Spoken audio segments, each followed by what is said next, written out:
Hey Snacks! It's season 4 of Snack Size the Podcast, and 2022 is all about you. And guess what? You are fabulous.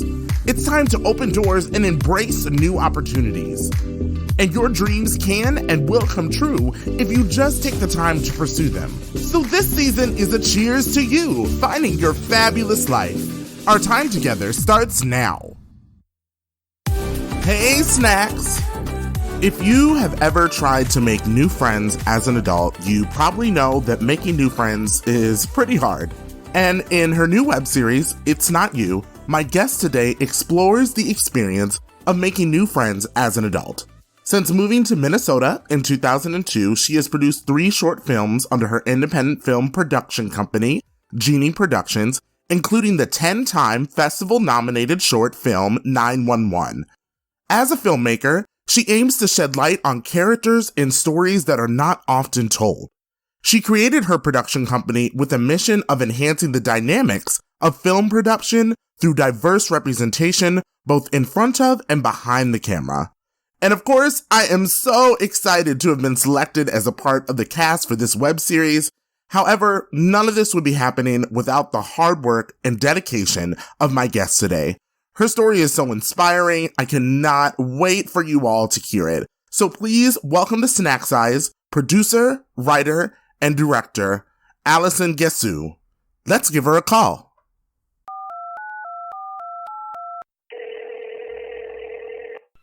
Hi, Alison. Welcome to Snack Size. Hello. Thank you for having me. Oh, I'm so excited. We've been trying to do this for a while, but I know that you've been busy with lots of projects, including the one that everyone knows I'm in. So we're definitely going to talk about that. So for those people who don't know you, tell my listeners a little bit about you and your life.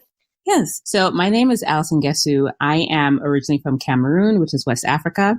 But I've been in the United States or Minnesota since 2002. So it's been a long, long time. Then in 2016, got into filmmaking. Filmmaking was something that I wanted to do for a long time. But again, being of an African background, it's difficult to understand how to get there. So when I took that leap in 2016 for an exploration, I was like, yep, this is definitely where I want to be. And then I guess fast forward a few years later, I now have 3 short films under my belt. First one being 911, the middle child being What Marilyn Didn't Know, and my last short film, Happily Married After, that I completed right at the beginning of the pandemic. And then, like you're aware, before jumping back into a feature, because that was going to be my next thing, decided to work on a web series. And, here we are. And that's called It's Not You. Yes, and it comes out on May 15th. I'm so excited to see it. How do you feel about it? I feel good. Because parts of me as a filmmaker is like, there's the writing part where like, oh yeah, I got some great stuff. And then there's the filming part, production part where it's like, oh my God, we got some great clips. And then there's the editing part that just humbles you. It's like all the great things that I thought I was feeling, I don't know that I feel that anymore.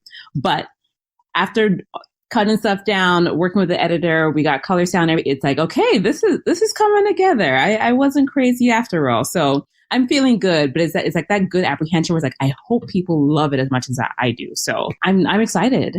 So I want to go back to 2016. You used to do project management, right? I still am a project manager, so I do that as a day job. I have a master's degree in project management. Been doing it for like the last 10-ish, a little more than that, years. Started off in web design, so I'm pretty well versed in just general, dangerous enough to understand HTML and coding, and then branched into the creative field, which was more brand engagement.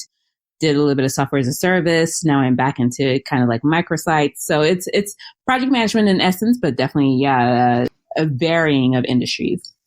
So when you made the decision to put more of your time into your film career, what did that feel like? How did you arrive at that decision? How did you get to that point where you're like, this is something I'm going to go all in on? Yeah. So at a young age, probably just about like, I say like 12 or 13, I felt like the film industry is where I want to be, but not having like the foresight or even just the exposure to what that looks like. I always just assumed anybody who's in film that wants to be able to have a voice and do things their own way, they have to go through acting. So 2014, I tried to experiment a little bit with acting, but I realized that is not for me. I am not an actor, not my I can, and I'm like, that was the long way to get to where I want to be. I'm like, no, this is going to take me forever if I'm going to try and make it on my acting chops. So it was around the time that I was just leaving one of the web design companies that I was working for and didn't have anything lined up. So I was like, well, I got this break. It's been something that I've been curious about for a while. I had come across somebody who talked about producing in a sense. And at the time I was a project manager.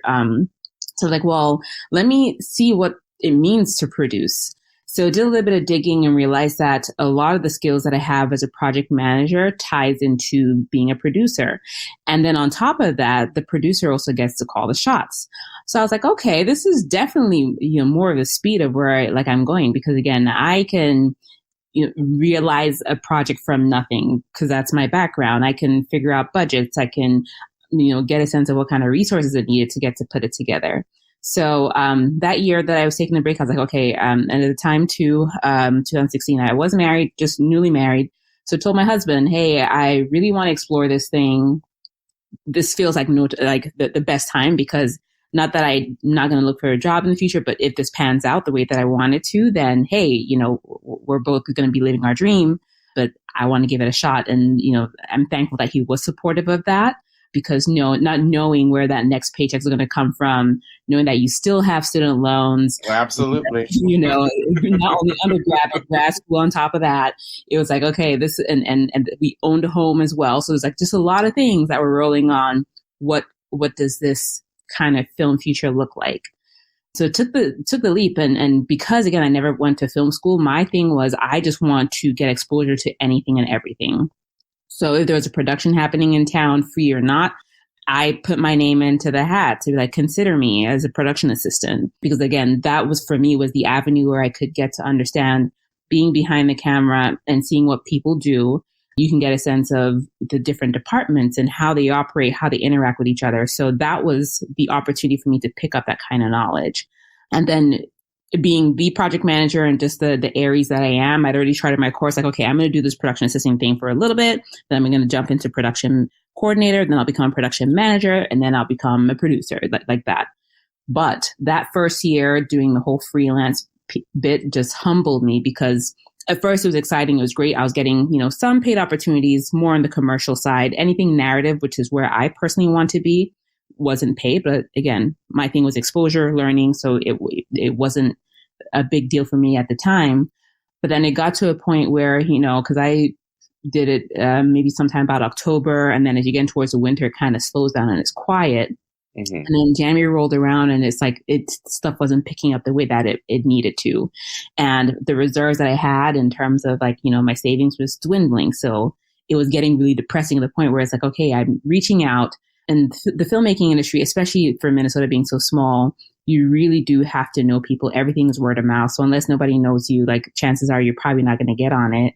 And that was the part that I found really, really hard to get past, because we're not surprised. Minnesota is majority white. Okay.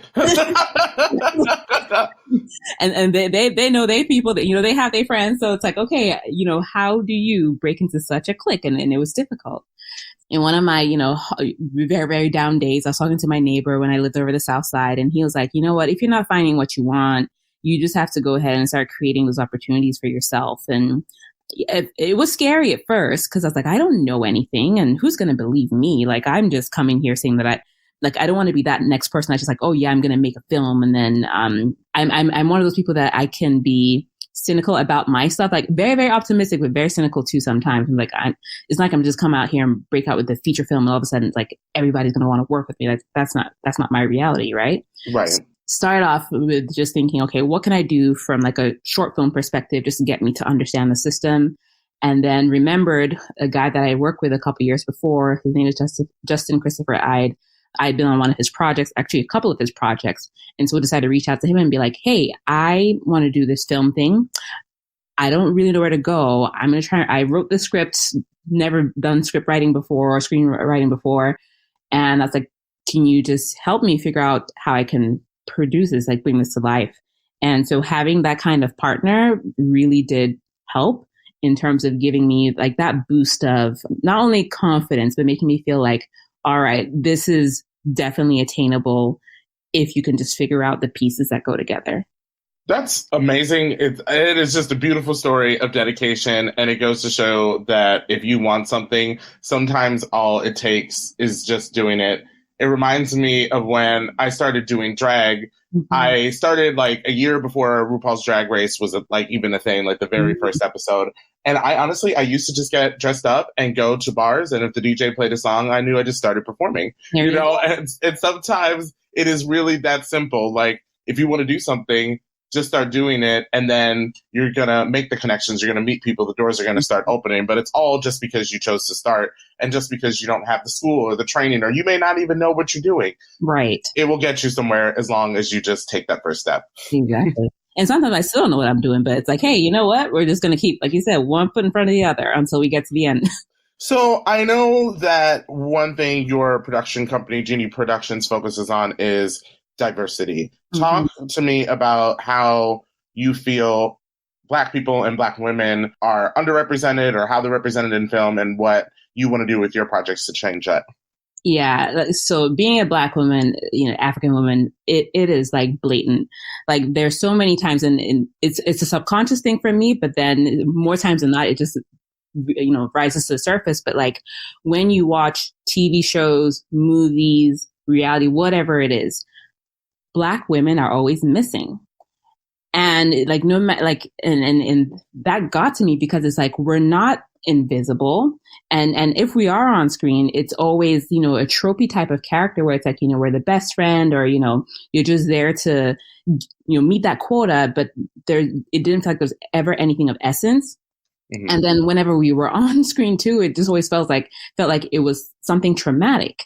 And so for me, and as a filmmaker, you know, number one, you know, my big long-term dream projects is to be able to help, you know, raise that equity for, you know, African artists and have different stories for us, because I feel like a lot of the stories that are out there are either like colonial based or slave based, but it's like there's no other type of history around us. So that's what one of my TV series that I pitched at the Catalyst Film Festival last year was around, just this world before colonization and just bringing that to light.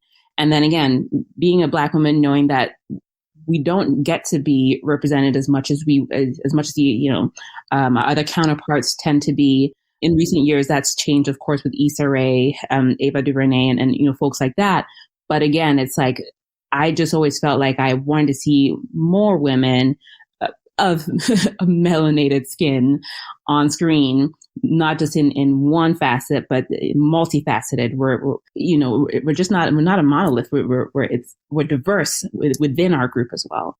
So for Djini Productions, most of my projects have been centered around women and, you know, Black women as well. Not necessarily to highlight any type of character or any type of like background in particular. But again, just making it feel like we can be more than just what we're seeing so far. And that was what's really important to me.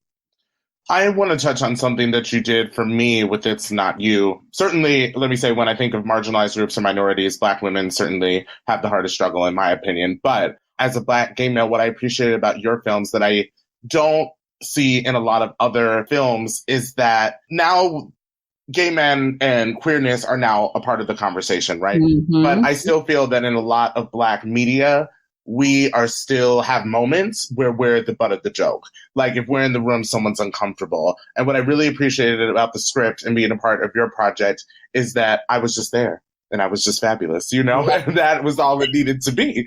And so having the opportunity to play a role that will allow somebody to see that, you know, no one has to be uncomfortable just by you being a little bit extra, you being a little bit flamboyant. I think that was such a really positive message. So when you talk about diversity, I think you do a great job.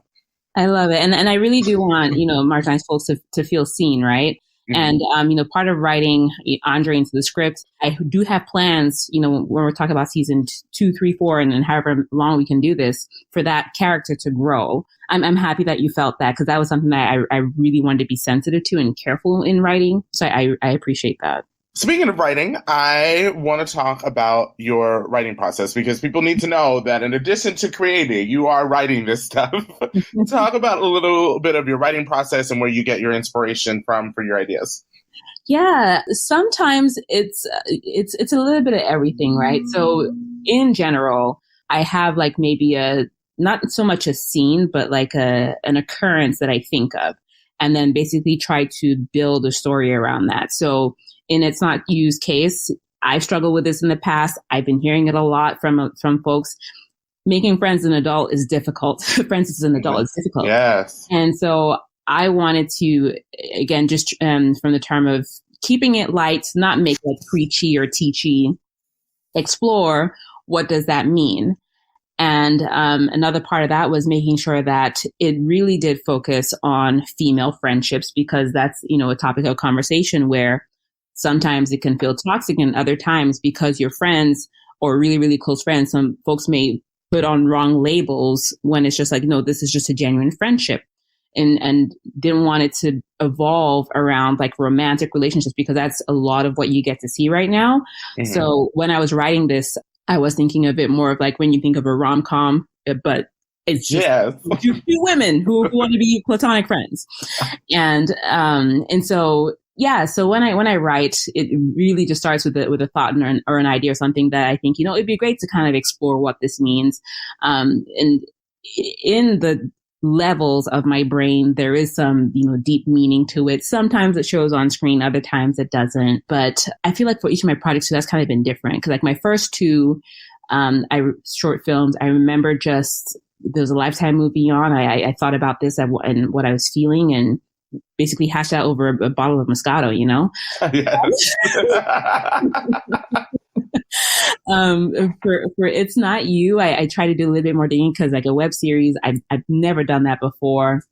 Story arcs are something that I'm continuously trying to improve and learn on, and try to think of from like a sitcom perspective that can carry and grow. And if anybody ever picks it up, have it be something bigger. What can that look like? So I was just trying to think of different scenarios that could happen in each episode that would still keep it as part of like a big story. And most of the time I know what the middle is, and sometimes the end, but like the beginning and connecting those two has always been a challenge. Yeah. So more times than not, I do try to be strict about my writing window, because I don't feel inspired all the time. But when I do, I just try to make sure that I get as much out while I have that window. And then, what comes out, I try and revise later. I'm not a fan of revising because it sucks. And it's like, oh, when you first get the words on paper, you're like, oh my God, this feels so good. This is coming out so organic. And then you go back to revise and it's like, what the hell was I thinking with this scene? And you feel embarrassed with your work. Also say is, it's kind of like a trial and error. And I don't always wait for those bursts of inspiration. Sometimes they come in, sometimes like, okay, I got to force myself to just write out at least 3 pages today, something like that, to get through. Because you have to hold yourself accountable, right? Otherwise the project will never get done. I totally get it. and I'm one of those folks that like when I start something, I definitely want to see it finished, because it will not stop bugging me if I don't. So yeah, it's just trying to create the discipline around, creating and writing. And at least for my last couple of projects, they've been short enough where they've been like, under 40 pages. So I'm like, I can get to 10. I can think of something. But with my feature that I wrote and that I'm currently revising, that was a little bit of a challenge. But yeah, it's a process. Sometimes too, like when I get stuck, I watch movies of the same genre or shows of the same genre that could help, spike stuff for me to be like, oh, I like the way they kind of did that with this character. Can I emulate that, but then in a way that is relevant to my story? So speaking of being stuck, there was an article I read about you, and it was in the Athena Village. Oh, yeah. And I had Googled it, and you had this beautiful, beautiful quote. And it says, there are times when I go through self-doubt and the famous imposter syndrome because I haven't taken the traditional route as most people have in my field. However, to push through, I look back at the work I have created and realize that there is something special. What do you feel like you have gained as a filmmaker by taking the road less traveled? And then how do you deal with like the doubts and the imposter syndrome and insecurities so that you can continue to produce fabulous work? Yeah, I can't believe I said that. My past self is so okay. Yeah, beautiful.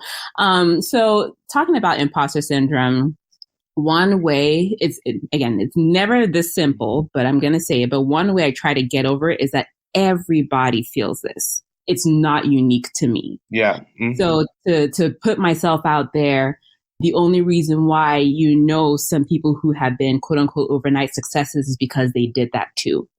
And if that's where I want to be, then that's something that I have to be okay with doing. And in terms of, not having been to film school and, taking a different kind of path from other folks, everyone's journey is different. And I do have to acknowledge that. And there's some people who have gone to film school and put out things that, maybe some folks may, categorize as crap, but there's an audience for everyone. That's another nugget. There's an audience for everything. Yes. And there's some folks who have not done any film school and have been able to do, again, beautiful work. So more times than not, it's like I know at the end of the day, there are some people in my corner who support me. I try not to be too hard on myself because I can be, but I definitely try not to be too hard on myself and be gracious and know that, if for me, the feeling that makes me feel like, I did my best is that at least I tried, then I'm going to live in that feeling, and try and not get, sunken in by all the noise. Absolutely. I think that when there's school, right? There's training and stuff, but if you're caught too much in that, you are missing the beautifully organic moments that can come out of something you just created from the heart. Mm-hmm. And that's one reason why I love going to amateur drag shows, because they don't know what they're doing. But honestly, most of the time they have really, really creative ways of executing whatever they're trying to do. And it can be really, really amazing. And that's really with any type of art, mm-hmm. Schooling isn't everything. It really matters if your heart is in it, to me. Right. Because when you think about it, the only reason why we have school in the first place is because people notice that these are the particular habits that tend to happen, that if we were to bring a 10-year experience into an hour, this is how you're able to learn it. But at the end of the day, in order to get experience is for you to be out there doing things. You don't always get experience just from reading. So being out there, putting yourself out there, trying things, failing at things, learning from failing at things is really how I think you're able to grow. What is, in anything that you've done, project management, film, whatever, what is the best piece of advice you have ever gotten? Oh, man. Okay. So I would say, not to sound like a commercial, but it's like, just do it. Yes.